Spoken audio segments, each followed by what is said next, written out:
Hello everyone, আসসালামু আলাইকুম। সবাই কেমন আছেন? আশা করি সবাই ভালো আছেন। তো প্রতিদিনের মতো আজকে আরেকটা ভিডিও নিয়ে চলে আসছি আপনাদের মাঝে। তো গাইস, আজকের ভিডিওটা একেবারে স্পেশাল হতে যাচ্ছে। সেটা হচ্ছে আমি ঈদের দ্বিতীয় দিন বাবার বাড়িতে আসলাম। তো আসার সাথে সাথে অনেক নাস্তা পানি দেওয়া হলো। এরপর এখানে দুপুরবেলার জন্য রান্নার আয়োজন চলতেছে।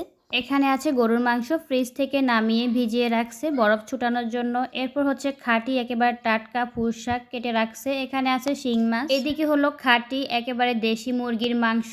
এরপর হচ্ছে এখানে গরুর মাংস আগে দেখিয়ে দিয়েছিলাম, সাথে আছে বিরিয়ানি। এরপর হচ্ছে এখানে মসুর ডাল। দুপুরবেলার আয়োজন করতে না করতে আবার মেহমান আসলো, তাদেরকে নাস্তা দেওয়া হলো। এরপর হচ্ছে এখানে পেঁয়াজ কাটা হলো। এরপর এখানে গাছের সসিন্দা একেবারে টাটকা, সাথে হচ্ছে এখানে মাছ মাংস যেগুলো আমি দেখিয়েছি সেগুলো ধুয়ে পরিষ্কার করে নিল।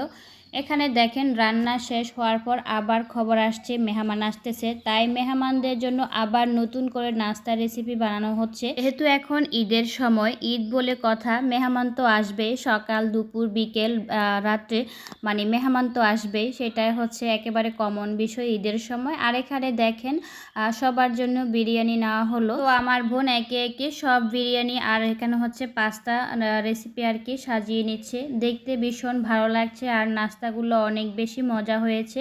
আমি হচ্ছে আপনাদের জন্য একটু একটু করে ভিডিও ফুটেজ নিয়ে নিয়েছি। এখানে আবার নতুন করে ফল কাটা হলো আর এই ফলগুলা সাজানো খুব সুন্দর হয়েছে, দেখতে ভীষণ ভালো লাগছে। তো এখানে দেখেন রান্না কমপ্লিট হয়ে গেল। এটা হচ্ছে গরুর মাংস, এরপর হচ্ছে মনে হয় মুরগির মাংস আর কি। হ্যাঁ, এটা হচ্ছে মুরগির মাংস। আসলে আমি একেবারে A to Z সব রেসিপি নিতে পারলাম না, একটু একটু আমি প্রুফ নিয়েছি আপনাদের জন্য। আর এটা হচ্ছে দেশি পুঁই শাক ভাজি, খেতে ভীষণ মজা। এখানে ভাত রান্না হয়েছে আর এখানে মাছের জন্য প্রস্তুতি চলছে, মানে মাছ রান্না করবে আর কি, শিং মাছগুলো রান্না করতেছে এখানে। আর এরপর হচ্ছে বিকেলবেলা যখন হচ্ছে আমরা ভাত খাওয়ার পর আর কি আবার খবর আসলো মেহমান আসতেছে। তো মেহমানের জন্য আবার নতুন করে পাস্তা দিয়ে নুডলস দিয়ে মানে ভাজি করা হবে। তো সেই জন্য পাস্তাগুলো প্রথমে সেদ্ধ করে নেওয়া হচ্ছে। পাস্তাগুলো যেহেতু একটু শক্ত টাইপের, যার জন্য একটু সেদ্ধ করতে সময় লাগে। পাস্তাগুলো একটু সেদ্ধ হওয়ার পর এখানে দিয়ে দেওয়া হলো নুডলস। তো নুডলসগুলো দিয়ে 2 থেকে 3 বার নাড়াচাড়া করে মানে 1 মিনিটের মতো রেখে এরপর হচ্ছে নামিয়ে নেওয়া হবে। কারণ নুডলস বেশি সেদ্ধ করা যায় না, যদি বেশি সেদ্ধ করা হয় সেই ক্ষেত্রে হচ্ছে একেবারে নরম হয়ে যাবে, খেতে অনেক ভাজা হয়ে যাবে।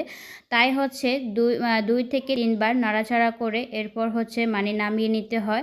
তো এখানে দেখেন আমার এখানে নুডলস হয়ে গেছে, আমি এখন নামিয়ে নিলাম। নামিয়ে হচ্ছে এরপর ঠান্ডা পানি দিয়ে ভালো করে ধুয়ে নিচ্ছি। ঠান্ডা পানি দিয়ে ধুয়ে নিলে নুডলসগুলো একেবারে জড়জড়া হয়ে যাবে। আর এখানে নুডলসের জন্য এর আগে ডিম ভাজি করা হয়েছে। এখানে হচ্ছে নুডলসের জন্য পেঁয়াজ টমেটো কাঁচামরিচ দিয়ে আর এরপর হচ্ছে মশলা দিয়ে কষানো হচ্ছে। এরপর আমি নুডলসটা মানে ভেজে নেব আর কি। প্রথমে আমি মশলাগুলা সুন্দর করে কষিয়ে নিলাম, এরপর সেই পাস্তা নুডলস একসাথে দিয়ে দিলাম। এখন হচ্ছে নাড়াচাড়া করে একেবারে ভাজি করে নিলাম। দেখেন দেখতে ভীষণ ভালো লাগছে আর খেতেও অনেক অনেক মজা হয়েছে। একেবারে জর্জরা পাস্তা দিয়ে নুডলস ভাজি খেতে ভীষণ মজা হয়। আপনারা চাইলে ট্রাই করতে পারেন বাসায়। তো এখানে শরবত গোলানো হচ্ছে। সবাই ভালো থাকবেন।